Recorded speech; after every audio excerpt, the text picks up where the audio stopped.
Hi guys, welcome or welcome back to Sketch School of Art and Creativity. I hope that all of you are doing well. So today's video is going to be a very important video for all of you if you want to become an architect. अगर आपको bachelors of architecture करना है India में तो आपको इस video को देखना बहुत ज़रूरी है because if you want to become an architect it's not like that कि आफ्टर 12th क्लास एग्जामिनेशन जो आपका बोर्ड्स का मार्क्स आएगा उसके बेसिस पे आप आर्किटेक्चर में एडमिशन नहीं ले सकते हो। आपको पता ही होगा unlike the other courses engineering में आप ले सकते हो अगर आपके 12th में अच्छे मार्क्स हैं, आपको इनफैक्ट अच्छा कॉलेज भी मिल जाता है। लेकिन आर्किटेक्चर में ऐसा नहीं है। आर्किटेक्चर में 2 एंट्रेंस एग्जाम्स हैं ऑल ओवर इंडिया में जो आपको देने ही देने हैं, या तो दोनों दो या फिर कोई एक एग्ज़ाम तो कम से कम आपको देना ही पड़ेगा at least if you even want to take admission into architecture. नहीं तो आप किसी भी कॉलेज से इंडिया में कोई भी प्राइवेट भी कॉलेज हो, कोई भी कॉलेज हो, आप आर्किटेक्चर नहीं कर पाओगे अगर आपने दोनों एग्जाम्स में से कोई एक एग्ज़ाम नहीं दिया है तो। ठीक है। And second and the most important thing, अगर आपको टॉप कॉलेजेस में जाना है तो सिर्फ एग्ज़ाम देना ही इनफ नहीं है, बट इसको क्रैक करना और इसमें अच्छे मार्क्स लाना भी बहुत ज़्यादा ज़रूरी है। तो काफ़ी लोगों को कन्फ्यूजन होती है कि हम नाटा के लिए प्रिपेयर करें या हम जेई पेपर 2 के लिए प्रिपेयर करें, दोनों में डिफरेंस क्या है, कौन सा एग्ज़ाम ज़्यादा इजी है, कौन से एग्ज़ाम में हमारे ज़्यादा अच्छे मार्क्स आ सकते हैं। तो गाइस देखो, दोनों ही एग्ज़ाम्स काफ़ी डिफरेंट तो नहीं बोलूँगी, काफ़ी सेम है बट डिफरेंट है। तो every single difference that you need to know I will cover in this video.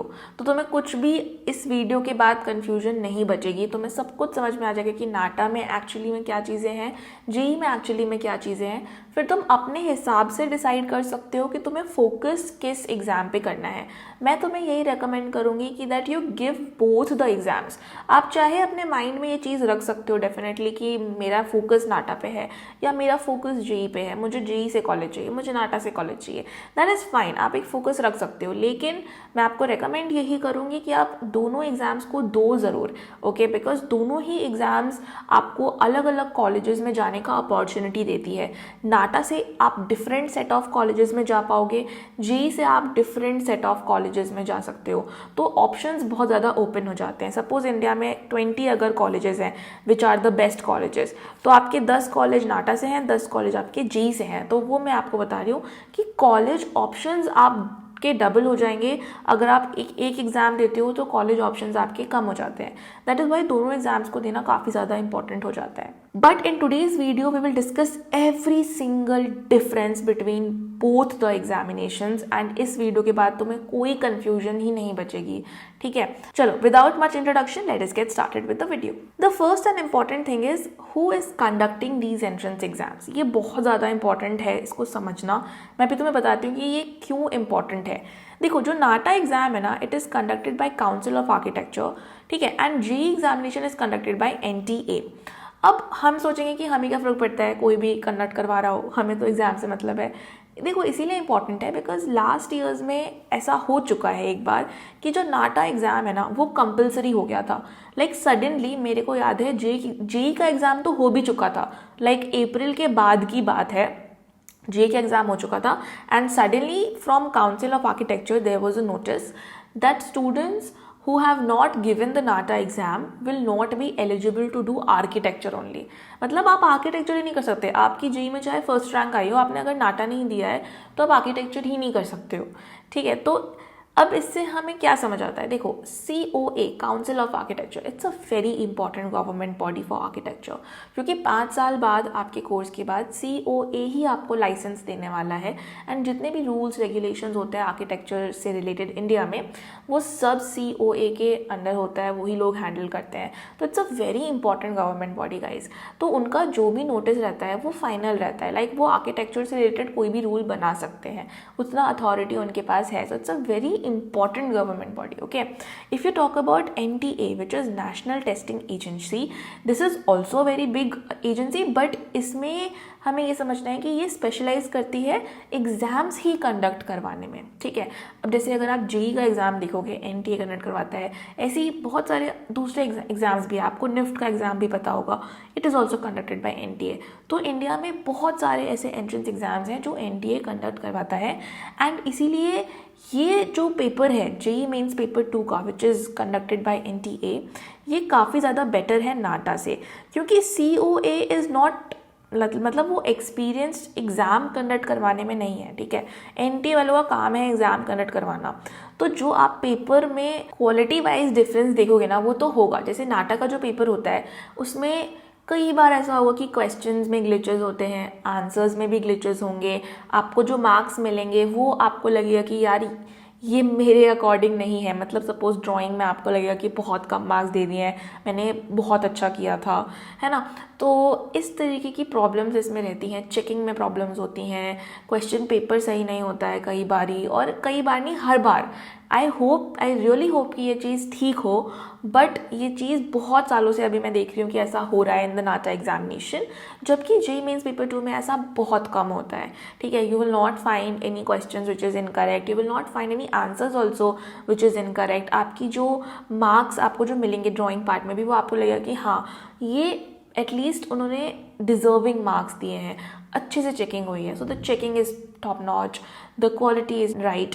तो ये हमें एक बहुत छोटी सी चीज़ लगती है, लेकिन एक्चुअली में है नहीं छोटी सी चीज़, it's a very big thing guys. That is why मेरे को पर्सनली जेईई मेंस पेपर 2 का एग्ज़ाम ज़्यादा अच्छा लगता है, बिकॉज मुझे ऐसा लगता है कि अगर किसी बच्चे ने 100% अपना प्रिपरेशन किया है तो उसको डिजर्विंग मार्क्स मिलते हैं ज़्यादा जेईई मेंस पेपर 2 में as compared to NATA examination, जो कि थोड़ा सा ज़्यादा लक बेस्ड हो गया है, specially from the last year. अभी मैं समझाऊंगी कि ऐसा क्यों हुआ है। तो ये हम समझने के लिए नेक्स्ट पॉइंट पे आते हैं, which is frequency of the exam and number of attempts. देखो नाटा एग्जाम का अभी ब्रोशर नहीं आया है, that is why frequency of the exam we don't know कि ये 3 बार होगा पूरे एक साल में या कितने बार होगा। बट मैं लास्ट ईयर का आपको बताती हूँ कि क्या हुआ था। So in the last year from April to July उन्होंने हर सैटरडे संडे को एग्ज़ाम रख दिया था। लाइक आप किसी भी सैटरडे संडे को जाके एग्ज़ाम दे सकते हो, एक हफ्ते पहले रजिस्टर करना होता था और बस जाके एग्ज़ाम दो, ठीक है। तो इसमें बस चीज़ ये थी कि you can only give the exams 3 times, ठीक है। तो आप 3 बार एग्ज़ाम दे सकते हो नाटक का, पर अटेम्प्ट्स बहुत सारे हो गए। मतलब हर सैटरडे संडे एग्ज़ाम कंडक्ट हो रहा है, आप उसमें से किसी भी 3 दिन में जाके एग्ज़ाम दे सकते हो। That was the thing. But हुआ क्या था कि बिकॉज उन्होंने हर सैटरडे संडे एग्ज़ाम रख दिया था, so there were total 36 attempts I think, ठीक है। थोड़ा ऊपर नीचे हो सकता है, but around I think 36 attempts थे टोटल। अब 36 अटेम्प्ट्स मतलब 36 पेपर्स जो उन्हें बनाने थे, एंड शिफ्ट्स भी हो रहे थे। तो कभी मॉर्निंग शिफ्ट था, कभी इवनिंग शिफ्ट था। मतलब जैसे सैटरडे को एग्ज़ाम है तो सैटरडे को भी मॉर्निंग शिफ्ट है, इवनिंग शिफ्ट है, और इतने सारे अटेम्प्ट्स हैं, इतने सारे पेपर्स उनको बनाने थे, जिसकी वजह से guys the I would say the fairness decrease the lot. मतलब मान लो कि अगर आप खुद सोचो इतने सारे पेपर्स कोई बना रहा है, ठीक है, हो ही नहीं सकता कि सारे पेपर्स एकदम इक्वल लेवल पे हों, डिफ़िकल्टी लेवल एकदम सेम हो और सब कुछ एकदम सेम हो। It's not just possible guys. तो कभी पेपर इजी आ रहा था, कभी डिफ़िकल्ट आ रहा था। स्टार्टिंग में पेपर इजी आना शुरू हुआ था, एंड तक जाते जाते तो अच्छे बच्चों का भी, मतलब जिनका स्टार्टिंग में ऑलरेडी अच्छे मार्क्स भी आ चुके थे, उनके भी एंड में अच्छे मार्क्स नहीं आ रहे थे। Paper was so difficult. तो डिफ़िकल्टी लेवल मेंटेन नहीं हो पा रही थी, फेयरनेस मेंटेन नहीं हो पा रही थी। This was the thing last year, okay? I don't know what will happen this year.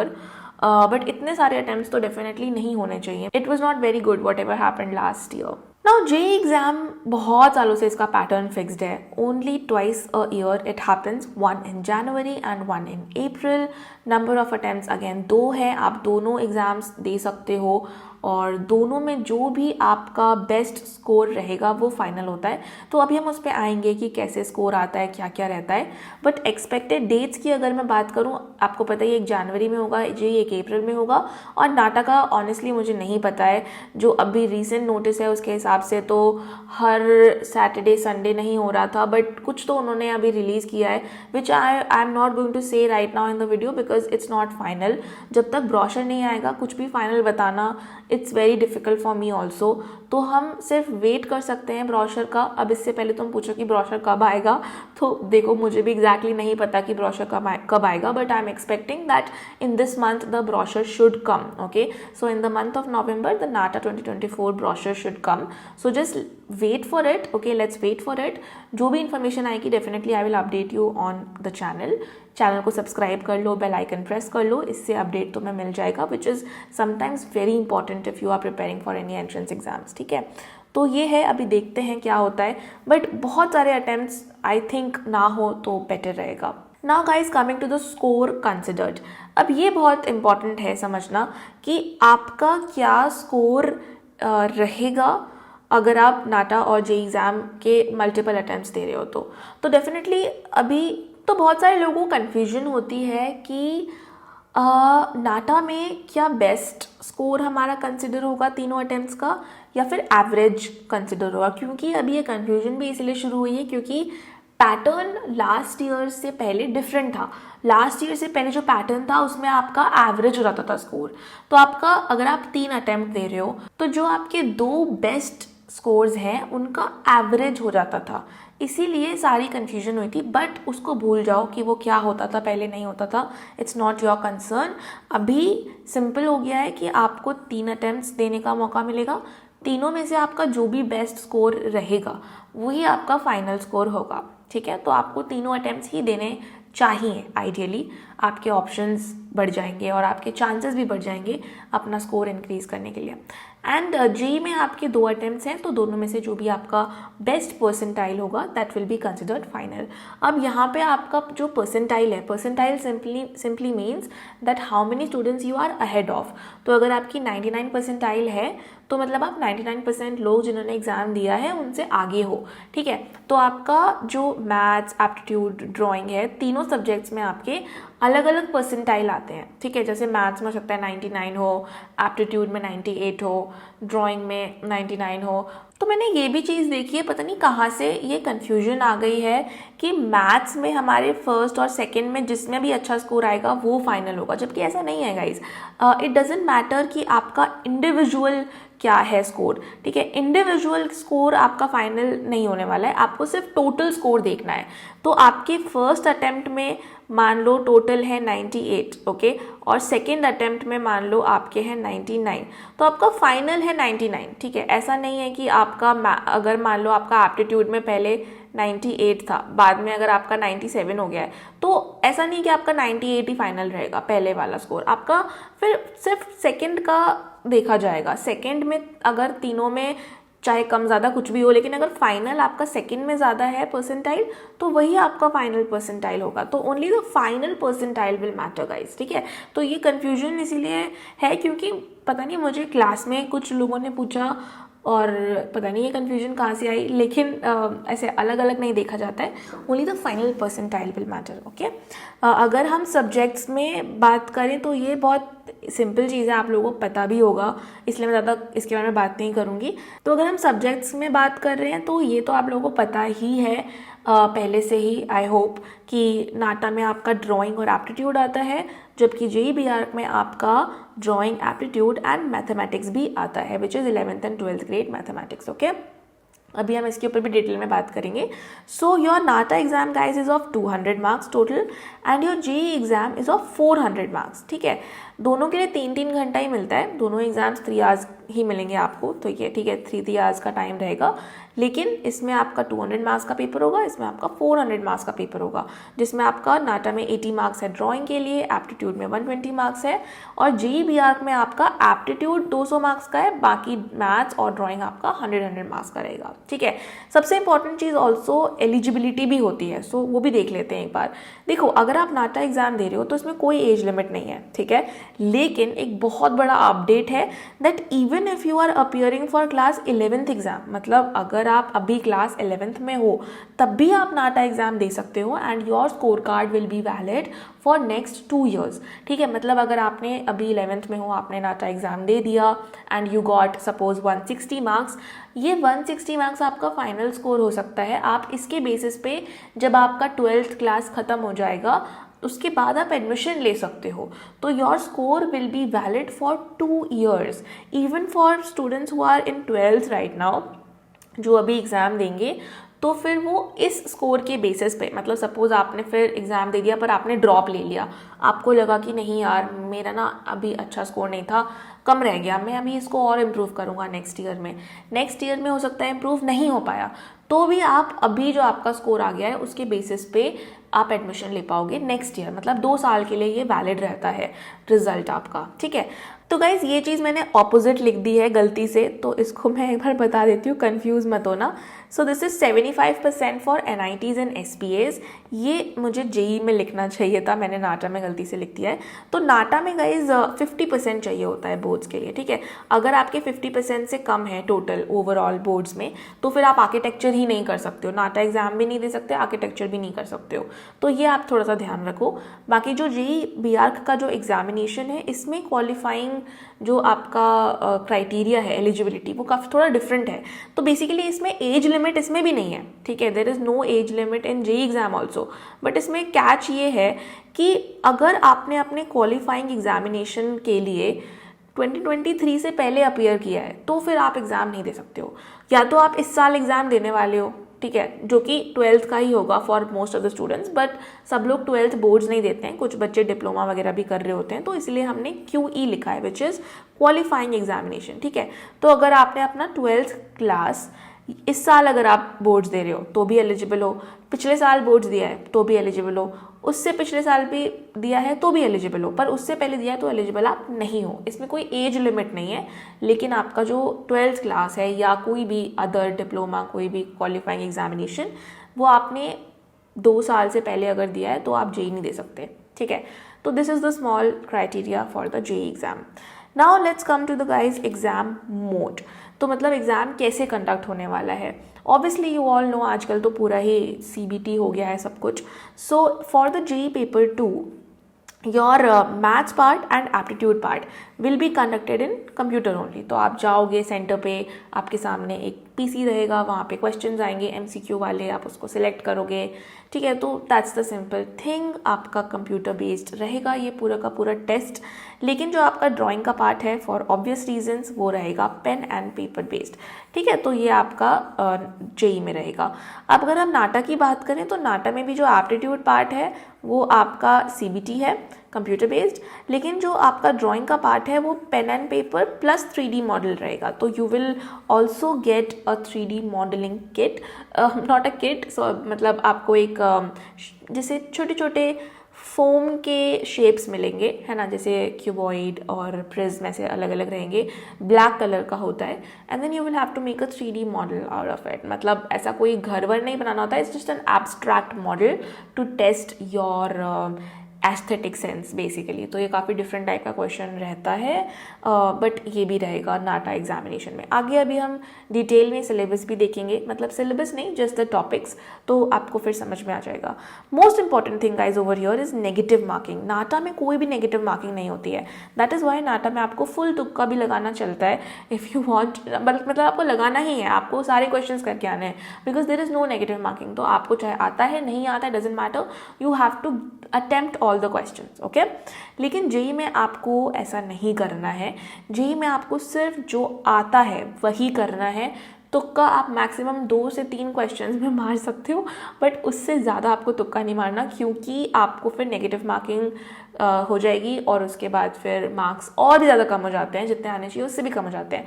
तो इनफैक्ट पता है क्या होता है, when I talk to the students who become toppers, तो जैसे टॉपर बनने से पहले उनको पता नहीं होता कि उनका टॉप स्कोर आने वाला है, ठीक है। तो मैं उनसे पूछती हूँ कि कैसा हुआ पेपर, तो दे आर लाइक कि मैम हमने 5-6 क्वेश्चंस नहीं किए, वी छोड़ दिए, मतलब 5-6 क्वेश्चंस। बाकी कोई बोलता है कि हाँ हमने तो सारे क्वेश्चन कर दिए, ठीक है। एंड ट्रस्ट मी, जो ये बोलता है ना कि हमने 5-6 क्वेश्चंस छोड़ दिए, उसके ज़्यादा ही मार्क्स आते हैं हमेशा। तो क्वेश्चंस आपको छोड़ने हैं अगर नहीं आते हैं, ज़बरदस्ती अटेम्प्ट नहीं करना है, क्योंकि चांसेस ज़्यादा यही होते हैं कि वो गलत ही हो जाएगा। So for aptitude and drawing there is, sorry, for aptitude and maths there is -1 marking, okay.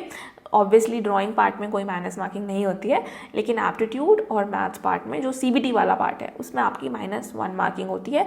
So +4 for every correct answer and -1 for every incorrect answer. अभी हम पैटर्न भी देखेंगे आगे, ठीक है। नंबर ऑफ क्वेश्चंस, अच्छा दोनों एग्जाम के लिए 3 आवर्स मिलते हैं, तो मैं बता ही चुकी हूँ। नंबर ऑफ क्वेश्चंस जो आपके नाटा में होंगे वो होंगे 48, और जो जेई में होंगे वो होंगे 77 क्वेश्चंस। अभी देखते हैं इसका थोड़ा सा पैटर्न, देखते हैं कि कैसा रहता है, ठीक है। तो इससे आपको काफ़ी क्लियर हो जाएगा कि यू नो कितने क्वेश्चंस कैसे आते हैं। So guys now over here as you can see, NATA का भी पैटर्न लिखा है मैंने और जेई का भी पैटर्न लिखा है, ठीक है। तो नाटा में क्या है, 2 सब्जेक्ट हैं, ड्राइंग एंड एप्टीट्यूड। अब जो आपका ड्राइंग वाला पार्ट है उसमें आपके 3 क्वेश्चंस आएंगे, जिसमें से 2 क्वेश्चंस आपके पेन एंड पेपर वाले हैं जिसमें आपको एक्चुअली शीट पे ड्रॉ करना रहेगा, और एक आपका 3D मॉडल वाला क्वेश्चन है। तो एक 3 क्वेश्चंस है इसमें, ठीक है। टोटल ये आपके 80 मार्क्स के रहता है, जिसमें से जो आपको पेन एंड पेपर वाला जो क्वेश्चन है ना दोनों, ये आपके 25 मार्क्स के रहेंगे, ठीक है। और जो आपका ये 1 क्वेश्चन है ये आपका 30 मार्क्स का रहेगा जो 3D मॉडल वाला रहता है। तो इस तरीके से दिस इज ऑफ 80 मार्क्स। अब जो आपका आर्किटेक्चर एप्टीट्यूड, आप एप्टीट्यूड पार्ट कह सकते हो, उसमें आपके 45 क्वेश्चंस रहेंगे जो कि आपका 120 मार्क्स का होगा, ठीक है। Now coming to the JEE paper 2 exam, इसका जो सिलेबस है इसमें आपका मैथ्स, एप्टीट्यूड, ड्राइंग पार्ट है। मैथ्स में आपको 20 क्वेश्चंस होंगे जो MCQ होंगे, और 5 क्वेश्चंस होंगे जो कि NAQ होंगे, which is numerical answer type question. इसमें आपको आंसर को टाइप करना पड़ेगा। जैसे अगर आंसर है 20 तो आपको 2020 आपको टाइप करना होता है। तो 20 questions MCQ, 5 questions NAQ, total 100 marks का रहेगा। 4+4 for each correct answer, -1 for each incorrect answer. Aptitude में आपके 50 क्वेश्चंस रहेंगे, again +4 for each correct answer. Drawing में आपके 2 क्वेश्चन रहेंगे 50-50 मार्क्स के, ठीक है। 100 मार्क्स का टोटल रहेगा। इसमें कोई नेगेटिव मार्किंग कुछ नहीं है। आपको अपने मेरिट के बेसिस पे जो भी एग्जामिनर मार्क्स देना चाहेगा वो मार्क्स आपको मिलेगा, ठीक है। तो समझ गए इसमें कैसे 77 क्वेश्चन है, इसमें कैसे 48 क्वेश्चन है। I hope you have understood. ये वाला पेपर 200 मार्क्स का है नाटक का, और जी का पेपर 400 मार्क्स का होता है। Now coming to the topic wise timing. तो अगर हम नाटा की बात करें ना, ये बहुत इंपॉर्टेंट डिफरेंस है गाइज, क्योंकि नाटा एग्जाम में आपका टाइमिंग फिक्स्ड है। जो आपका एप्टीट्यूड वाला पार्ट है उसके लिए आपको 90 मिनट्स मिलेंगे, ठीक है। और जो ड्राइंग वाला पार्ट है उसमें भी आपको 90 मिनट्स मिलेंगे। तो जब तक आप अपना एप्टीट्यूड का पार्ट सबमिट नहीं करोगे तब तक आपको ड्राइंग की शीट मिलेगी ही नहीं। It's like that. तो जैसे आप गए, आपका एप्टीट्यूड का एग्जाम शुरू हुआ, 90 मिनट्स का टाइमर चला, ठीक है, एग्जाम आपका सबमिट हो गया, उसके बाद ही आपको शीट मिलेगी ड्राइंग के लिए। तो इसमें दोनों ही सब्जेक्ट्स में टाइम फिक्स कर रखा है उन्होंने कि आप अपने हिसाब से डिसाइड नहीं कर सकते कि मुझे एप्टीट्यूड में कम टाइम देना है, ड्राइंग में ज़्यादा देना है। आपको दोनों के लिए 90 मिनट्स ही ज़बरदस्ती है कि इतना ही है, ठीक है। तो वो चीज़ बहुत ज़्यादा इंपॉर्टेंट है, इसलिए ड्राइंग में सबको 90 मिनट्स ही मिलेंगे। It's like that. जबकि जेई में ऐसा नहीं है। जेई में आपको टोटल 3 आवर्स मिलेंगे। उस 3 आवर्स को आपको कैसे डिवाइड करना है। कुछ बच्चे होते हैं जो ड्राइंग में एक्स्ट्रा टाइम देते हैं, मैथ्स में कम टाइम देते हैं, एप्टीट्यूड में तो देखो, अगर आपको एप्टीट्यूड आता है, एप्टीट्यूड पार्ट में आपको 45 मिनट से ज़्यादा नहीं लगेगा, क्योंकि उसमें आपके 50 क्वेश्चंस हैं। आप उसको 45 मिनट्स में आराम से कर लोगे पूरा पेपर, क्योंकि उसमें ऐसा कुछ कैलकुलेशन नहीं करनी है, राइट। आपको अगर आता है आप उसको करोगे, नहीं आता है नहीं करोगे, आगे बढ़ जाओगे। तो इट इज़ लाइक दैट। तो आपको फिक्स टाइम है 45 मिनट्स का। अब जो बचा हुआ टाइम है वो चाहे आप मैथ्स पार्ट में एक्स्ट्रा दो या ड्राइंग पार्ट में एक्स्ट्रा दो, it is up to you, okay. तो इस तरीके से ये बहुत बड़ा डिफरेंस है जो कि दोनों एग्जाम्स में हमें देखने को मिलता है, okay. Now coming to the syllabus guys. Syllabus का जो पार्ट है वो मैं अभी एक्सप्लेन नहीं कर सकती हूँ वीडियो में, बिकॉज काफ़ी बड़ा है सिलेबस का अंडरस्टैंडिंग। लेकिन मैं आपको डिफरेंस बता देती हूँ, because today's video is about the differences. तो अगर हम सबसे पहले ड्राइंग की बात करें तो ड्राइंग में आपका 3D मॉडल वाला जो क्वेश्चन है वो नाटा में होता है। जेई में 3D मॉडल वाला क्वेश्चन नहीं है। बाकी जो आपको चीज़ें पढ़नी है सिलेबस वाइज वो ऑलमोस्ट सेम है। डेफिनेटली कुछ चीज़ें हो सकता है नाटा के लिए ज़्यादा इंपॉर्टेंट रहे, जैसे नाटा में 3D कॉम्पोजिशन आता है, जेई में आपका ज़्यादा पर्सपेक्टिव स्केचिंग आने के चांसेस हैं, और 2D कॉम्पोजिशन पक्का आता है। तो ऐसे डेफिनेटली कुछ टॉपिक्स हैं जो ज़्यादा इंपॉर्टेंट है नाटा के लिए, कुछ टॉपिक्स ज़्यादा इंपॉर्टेंट है जेई के लिए। एंड बहुत जल्दी मैं इस पर भी वीडियो बनाऊंगी कि ड्राइंग में क्या डिफरेंस है सिलेबस में, एप्टीट्यूड में क्या डिफरेंस है दोनों एग्जाम्स में सिलेबस में, मैथ्स में क्या डिफरेंस है। मैथ्स तो वैसे नाटा में है ही नहीं, तो डिफरेंस तो कुछ है ही नहीं ज़्यादा, लेकिन स्टिल मैं आपको ड्राइंग और एप्टीट्यूड पे सिलेबस में भी क्या डिफरेंस है वो भी वीडियो अभी आपको नेक्स्ट बना के दूंगी, तो आपको बहुत इजीली भी समझ में आ जाएगा, ठीक है। Now coming to the syllabus of the aptitude part. तो एप्टीट्यूड में भी जो आर्किटेक्चर एप्टीट्यूड है वो दोनों का बिल्कुल सेम है। आर्किटेक्चर एप्टीट्यूड में आपके 4 टॉपिक्स आ जाते हैं: building, construction and material, history of architecture, general aptitude and famous buildings and architects. तो ये चारों टॉपिक्स आपके दोनों बुक्स में, मतलब दोनों एग्जाम्स में सेम है। अब कुछ चीज़ें हैं जो नाटा में एक्स्ट्रा हैं, ठीक है। एप्टीट्यूड का पार्ट आर्किटेक्चर वाला तो सेम ही है, 2D 3D विजुअलाइजेशन भी दोनों में सेम है, रीजनिंग भी दोनों में सेम है, ठीक है। तो ये जो मैंने आपको 6 टॉपिक्स बताए ये दोनों एग्जाम्स में एकदम कॉमन है। डेफिनेटली उसके अंदर जो टाइप के क्वेश्चन आते हैं वो अलग हो सकते हैं, बट बेसिक जो आपका पैटर्न है वो सेम ही रहेगा। अब ऑब्वियसली दोनों एग्जाम्स में जो टाइप ऑफ क्वेश्चन है वो थोड़ा डिफरेंट हो सकता है, पर सिलेबस सेम है, आपको जो पढ़ना है वो चीज़ सेम रहेगी, ठीक है। अब लेकिन नाटा में थोड़ा एप्टीट्यूड का पार्ट एक्स्ट्रा होता है, जिसमें क्वांटिटेटिव एप्टीट्यूड आता है which is your basic maths, okay. English का पार्ट आता है एंड ज्योमेट्री रहता है which is there extra in the aptitude part. इसमें कोई भी 11th एंड 12th ग्रेड की मैथ्स नहीं होती है, जो आपकी हाई लेवल की मैथ्स होती है, इट इज़ नॉट देयर। जबकि जेईई जो एग्जामिनेशन है इसमें आपकी 11th एंड 12th ग्रेड की मैथ्स रहेगी, that too of a higher level. तो इसमें आपको ना तो सिर्फ पूरा सिलेबस कंप्लीट करना है, बट ऐसे कंप्लीट करना होगा कि थोड़ा सा आप जो एक्स्ट्रा लेवल के क्वेश्चंस हैं वो भी अच्छे से कर पाओ और एक अच्छा स्कोर कर पाओ। तो इसमें पूरा सिलेबस नहीं करना होता है, मतलब देखो बोर्ड्स के लिए तो आपको करना ही है 12th का पूरा सिलेबस ऑब्वियसली, पर जेईई के लिए आपको कुछ ही टॉपिक्स करने होते हैं जो सबसे इंपॉर्टेंट हैं, और उसमें से भी कुछ ही टाइप के क्वेश्चंस करने होते हैं जो सबसे ज़्यादा चांसेस रखते हैं एग्जाम में आने के। वो आपको टीचर्स बताते हैं कि आपको कैसे फोकस करना है और कैसे एंट्रेंस एग्जाम फोकस्ड प्रिपरेशन करनी है। तो वो थोड़ी बोर्ड से अलग होती है, बोर्ड्स के प्रिपरेशन से, ठीक है। अगर हम रिजल्ट्स की बात करें तो नाटा एग्जामिनेशन में आपका 200 में से मार्क्स आएगा और सिर्फ मार्क्स दिया जाएगा, मतलब सपोज आपके 150 मार्क्स आए out of 200, only that, finish, okay. इसके अलावा they are not going to give you any rank, आपको नहीं पता चलेगा कि आपके पूरे इंडिया में टॉप मार्क्स आए कि नहीं आए हैं, ठीक है। जेईई एग्जामिनेशन में ऑन दी अदर हैंड आपको मार्क्स ही नहीं दिए जाते हैं, मतलब आपको मैथ्स में ऐसा पता नहीं चलेगा कि 100 में से आपके 80 मार्क्स आए या कितने मार्क्स आए हैं। तो जेईई एग्जामिनेशन में मार्क्स नहीं दिए जाते हैं, परसेंटाइल और रैंक आती है। रैंक आपकी सेकेंड अटेम्प्ट के बाद वाले रिजल्ट में आती है, जो सेकेंड अटेम्प्ट के बाद आपका रिजल्ट आएगा उसमें आपकी रैंक आएगी। फर्स्ट अटेम्प्ट में आपकी रैंक नहीं आएगी, सिर्फ परसेंटाइल आएगी, ठीक है। तो रिजल्ट ऐसे आता है कि मैथ्स में सपोज 98 परसेंटाइल हो गए, एप्टीट्यूड में 99 परसेंटाइल, ड्राइंग में 99, तो ओवरऑल आपका 99.99 परसेंटाइल हो गया, ऐसे करके रिजल्ट आएगा ओवरऑल आपके परसेंटाइल के हिसाब से। अच्छा, फिर आपके सेकेंड अटेम्प्ट में मान लो 98 परसेंटाइल आया, थोड़ा कम हो गया, तो फाइनल आपका जो परसेंटाइल होगा आफ्टर सेकेंड अटेम्प्ट वो आपका 99 ही रहेगा और फिर उसके हिसाब से रैंक आएगी, ठीक है। तो अगर आपकी 99.99 परसेंटाइल है तो डेफिनेटली आपकी रैंक होगी may be 10, all India rank 10 हो या 15 हो या ऐसे कुछ होगी, ठीक है। तो ऐसे करके रिजल्ट आता है। Now coming to the colleges and admission procedure कि दोनों में क्या डिफरेंसेस रहते हैं। तो जो कॉलेजेस आपको नाटा से मिलेंगे वो मोस्टली एटलीस्ट नॉर्थ इंडिया में तो काफ़ी सारे कॉलेजेस प्राइवेट ही हैं, ठीक है। तो प्राइवेट कॉलेजेस ज़्यादा नाटा ही एक्सेप्ट करते हैं रादर दैन जेईई पेपर 2। जो आपका बेस्ट कॉलेज है from NATA, it is CEPT university which is in Ahmedabad. Then you have sir JJ also which is in Maharashtra, but sir JJ में सिर्फ महाराष्ट्र के ही स्टूडेंट्स का एडमिशन होता है जो महाराष्ट्र डोमिसाइल से होते हैं। बाकी ऑल इंडिया से अगर आप हो, मतलब आप महाराष्ट्र से अगर नहीं हो तो फिर आपको सर जेजे को अपना टारगेट नहीं रखना है, फिर आप अपना टारगेट सेप्ट यूनिवर्सिटी का रखो, that is the best through NATA, okay. अगर आप जेईई से बात करो तो इसमें गवर्नमेंट कॉलेजेस हैं जो कि आपके एसपीएज है, एनआईटीज़ हैं, जो कि आपको जोसा काउंसलिंग से मिलता है। तो नाटा में आपके पास दो तरीके हैं, आपके पास नाटा में 2 तरीके हैं एडमिशन लेने के। एक तो आप डायरेक्टली प्राइवेट कॉलेजेस में जाओ और वहाँ पे जाके बोलो कि मुझे एडमिशन चाहिए।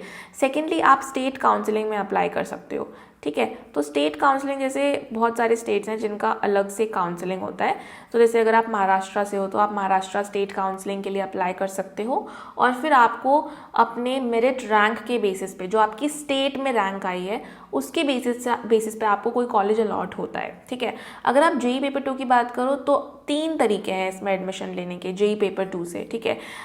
2 तो सेम ही है, एक तो आप डायरेक्टली ले सकते हो, स्टेट काउंसलिंग से भी ले सकते हो, लेकिन तीसरा है आपका जोसा काउंसलिंग, जिसकी वजह से सब लोग प्रिपरेशन करते हैं, बिकॉज ये प्रॉपर एक काउंसलिंग है जो कि एनटीए वाले ही कंडक्ट करवाते हैं।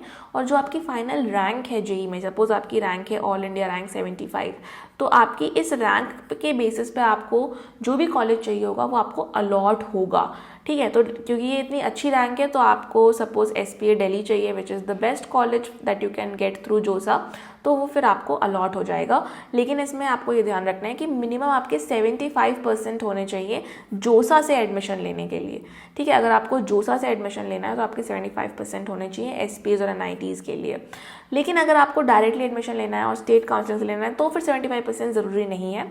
लेकिन फिर अगर आप इन दोनों से एडमिशन लेते हो, वो तो आप नाटा से भी ले सकते हो, तो इसीलिए फिर अगर आप स्पेसिफिकली जेई के लिए प्रिपेयर कर रहे हो तो जोसा के लिए ही बच्चे प्रिपेयर करते हैं, क्योंकि फिर अदरवाइज तो आप नाटा से भी एडमिशन ले सकते हो बाकी कॉलेजेस में डायरेक्टली या फिर स्टेट काउंसलिंग के थ्रू। अब मेन और सबसे इम्पॉर्टेंट चीज़ है अबाउट द मेरिट मार्क्स।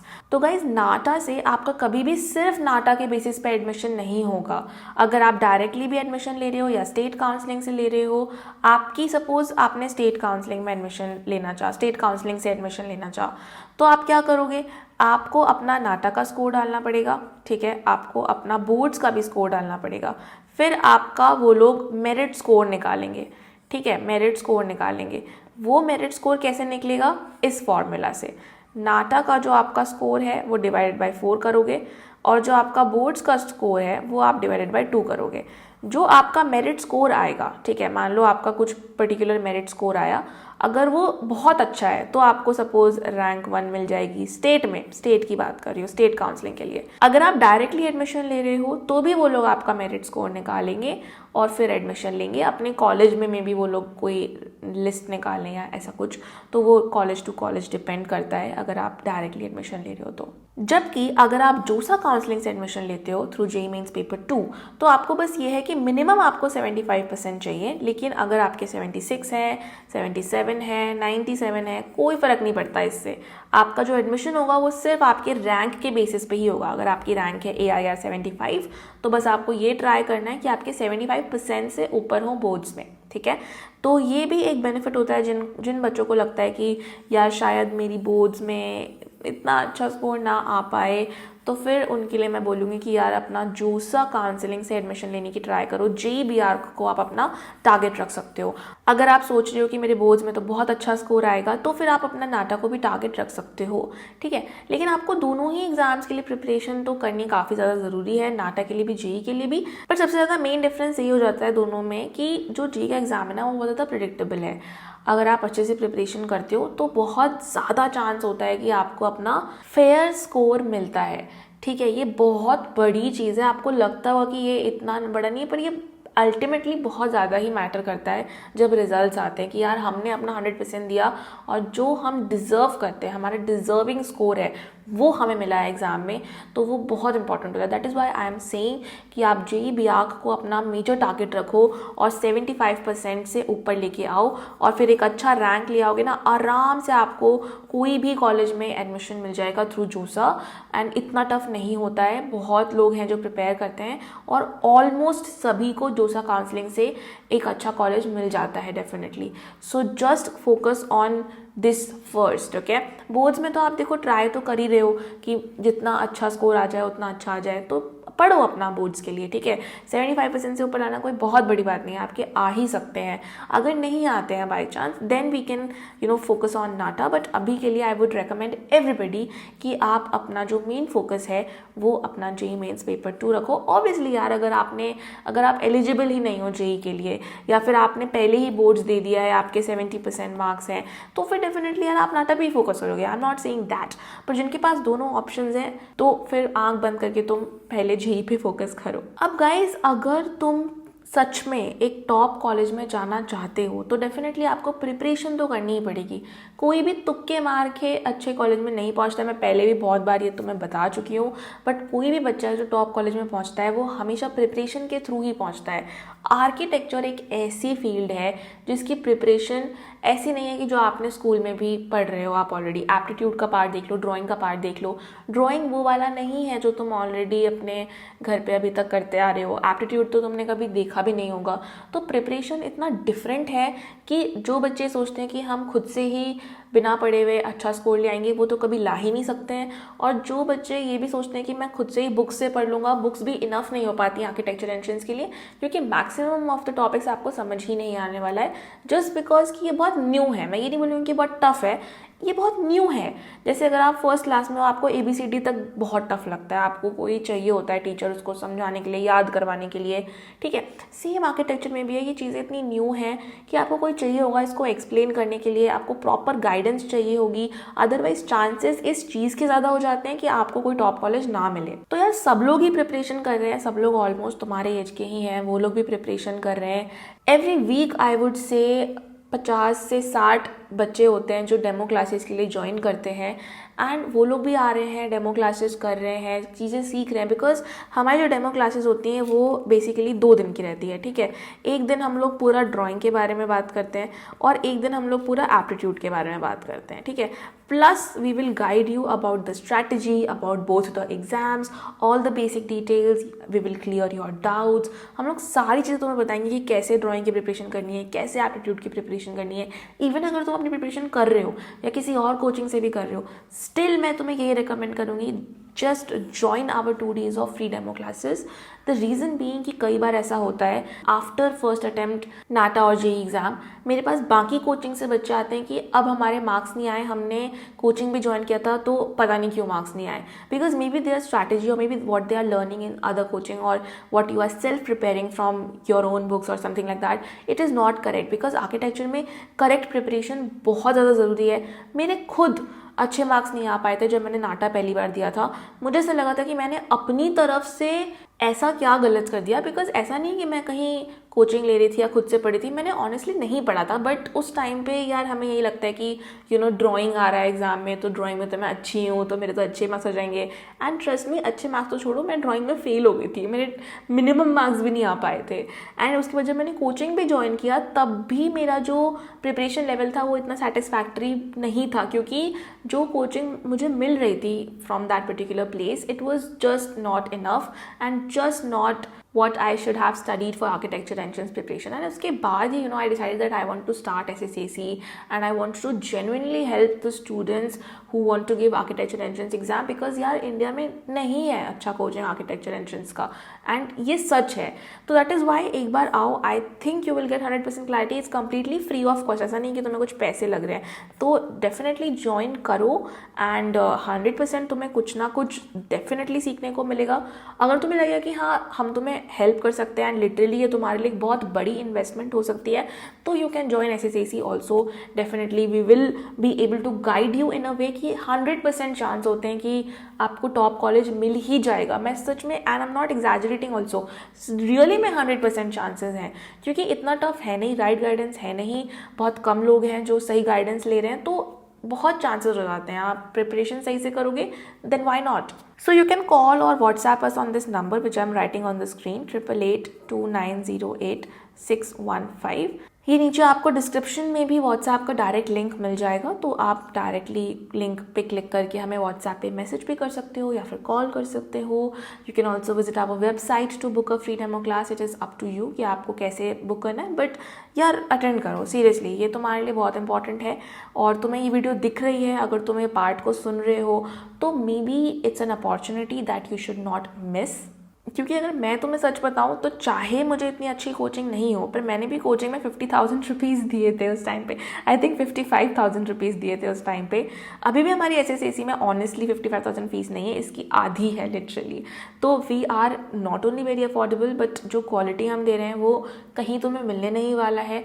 तो ये एक रियली में तुम्हें अपॉर्चुनिटी है। प्लस मैं ये बोलूँगी कि जो मैंने ये 55,000 रुपीज़ दिए थे अपने टाइम में, मैं कभी नहीं चाहूँगी कि मैंने ये ना दिए होते, क्योंकि शायद अगर मैंने नहीं दिए होते तो मुझे पता ही नहीं चलता कि कोचिंग्स इतने अच्छे नहीं वर्क कर रहे हैं या इतनी अच्छी क्वालिटी की एजुकेशन नहीं मिल पा रही आर्किटेक्चर के लिए, मुझे नहीं पता चलता। मे बी SSAC मैंने स्टार्ट भी नहीं किया होता, तो मे बी मैं भी अभी जो चीज़ कर रही हूँ वो शायद नहीं कर रही होती। And I love my work guys, what ever I make videos on या ड्राइंग का जो पार्ट रहता है, आई लव माई वर्क, ठीक है। I am making a difference, I know that.